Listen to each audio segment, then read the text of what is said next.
Merci à tous, bonsoir. Ça va être dur de prendre la parole après Thierry Selam, mais on va essayer de faire le maximum. Avant de commencer, deux choses. D'abord, remercier comme notre ami, notre père à tous, André Benamou, pour tout ce qu'il nous a apporté. Et je crois qu'aujourd'hui, si on fait ce métier, si on l'aime, c'est grâce à lui. Donc, à travers ses enfants, je voulais lui rendre encore un hommage amical. Deuxième chose, je vais reprendre des diapositives qu'on avait présentées à Paris. Donc, je vais les redécouvrir un petit peu avec vous. Et le thème de cette présentation, en fait, c'était l'utilisation des piliers provisoires dans le système TBR.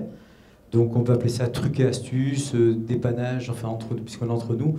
Ce ne sont pas des choses que l'on fait tout le temps, mais qui peuvent rendre pas mal de services. Et donc à travers 3 cas cliniques, on va essayer de regarder ça tous ensemble.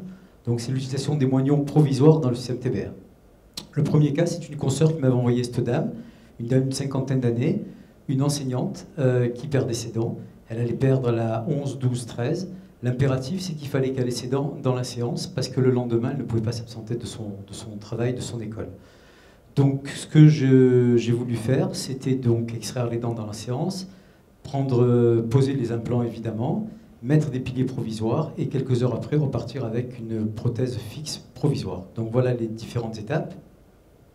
Tout d'abord, avant tout cela, quand même, je ne l'ai pas sur les diapos, j'ai pris une empreinte au préalable et j'ai fait réaliser par le laboratoire un bridge 4 éléments que vous allez voir dans quelques minutes. Donc anesthésie, extraction, donc on a enlevé les trois dents qui étaient assez mobiles, curetage, je passe sur toutes les étapes chirurgicales que vous connaissez aussi bien que moi, voire mieux que moi, et donc pose donc du bridge provisoire qui a été réalisé par le prothésiste qui me sert en même temps de guide chirurgical.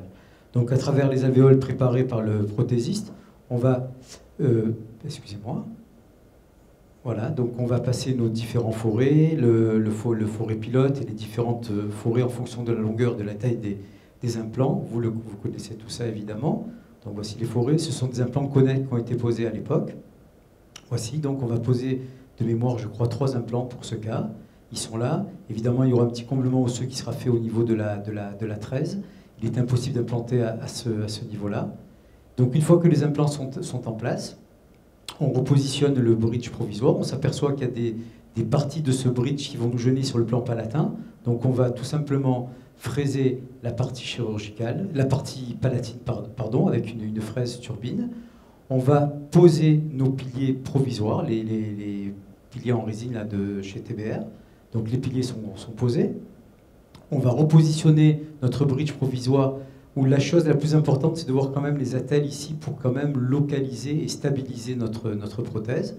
Donc on a ici légèrement évidé la partie palatine.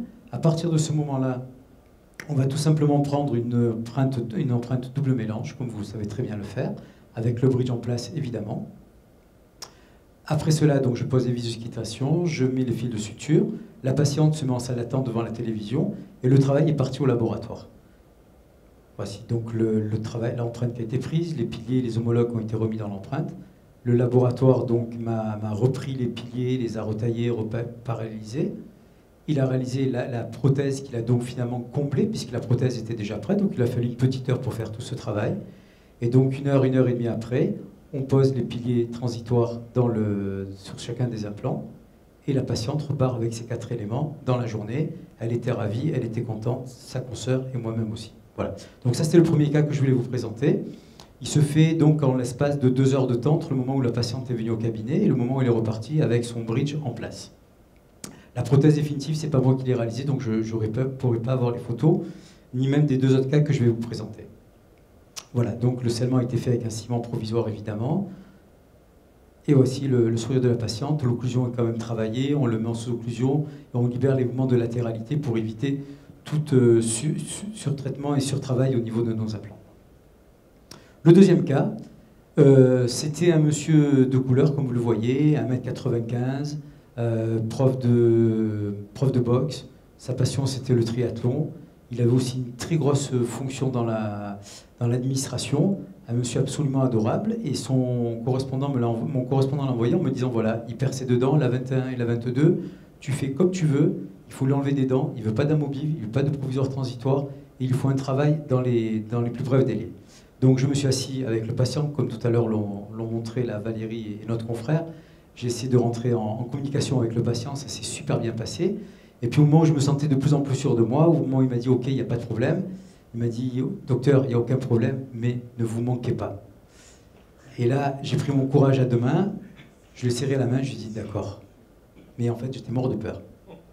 Donc, anesthésie, l'empreinte a été faite au préalable avec le petit bridge provisoire que l'on va poser, anesthésie parapicale, la 21 et la 22 sont extraites avec un davier, curetage, on a poli l'os avec une fraise turbine et une fraise diamantée pour régulariser quand même ces crêtes. Il y avait pas mal de tissus qui étaient enflammés, on a nettoyé, enfin le daquin, je passe toutes les étapes chirurgicales que vous connaissez.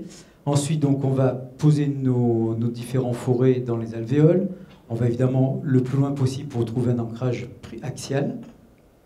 Nos deux implants, on vérifie quand même qu'ils soient bien parallèles, donc grâce à la jauge que l'on a pu passer dans le premier alvéole. On place nos implants. Les implants sont en place. On essaie quand même de les positionner par rapport à la longueur des dents adjacentes. C'est pour ça que vous voyez quelques spiranus, mais après, dans le deuxième temps, on aura fait une petite chirurgie par-dessus. Les vis de cicatrisation vont permettre d'évaluer la profondeur pour la prothèse qui sera réalisée dans le second temps au niveau des tissus mous. L'empreinte a été réalisée toujours avec le petit bridge provisoire qu'on a fait au préalable. Le patient reste en salle d'attente donc avec ses vis de cicatrisation et ses points de suture. Les piliers provisoires sont positionnés donc quelques temps après, dans la journée. Et voilà le patient, comment il peut repartir donc dans les 2 heures qui ont suivi l'intervention. J'ai reconvoqué le patient une dizaine de jours après, et voilà le résultat qu'on avait déjà au bout de 10 jours. Voilà, le patient a été ravi, et moi j'ai sauvé ma vie. Le dernier cas, c'est un confrère aussi qui me l'a envoyé, c'est un des producteurs de l'émission marseillaise là, de Plus belle la vie, que vous devez sûrement tous voir tous les soirs de manière assidue, j'en suis certain. Donc il est venu me voir, il perd ses dents de devant, voilà l'image que l'on avait au scanner. Donc il fallait extraire de la 33 à la 43, et toujours pareil, pour les mêmes conditions, les impératifs professionnels, il lui fallait un bridge transitoire le plus rapidement possible. Le bridge est réalisé donc au laboratoire avec les ailettes sur les côtés pour le stabiliser. Voici donc à quoi il ressemblait au niveau du laboratoire. Le laboratoire avait prétaillé donc les dents que j'allais extraire pour positionner son bridge transitoire. Les dents ont été extraites, on positionne le bridge en bouche. Le bridge va me servir donc de guide chirurgical comme on l'a vu dans le premier cas. Les forages sont faits, les implants sont mis en place, les piliers transitoires sont mis en place. À partir de là, on va donc réaliser l'empreinte que je n'ai pas en diapo, j'ai l'impression. Les vis de cicatrisation sont en place, le patient attend en salle d'attente. Le laboratoire donc, va me livrer dans l'heure qui suit les piliers avec le bridge qui a été fini. Les piliers sont donc mis en bouche, le bridge est en place. Et voilà, le travail est fini. Voilà, j'espère ne pas avoir été trop long. Je vous en remercie. S'il y a des questions, c'est avec plaisir.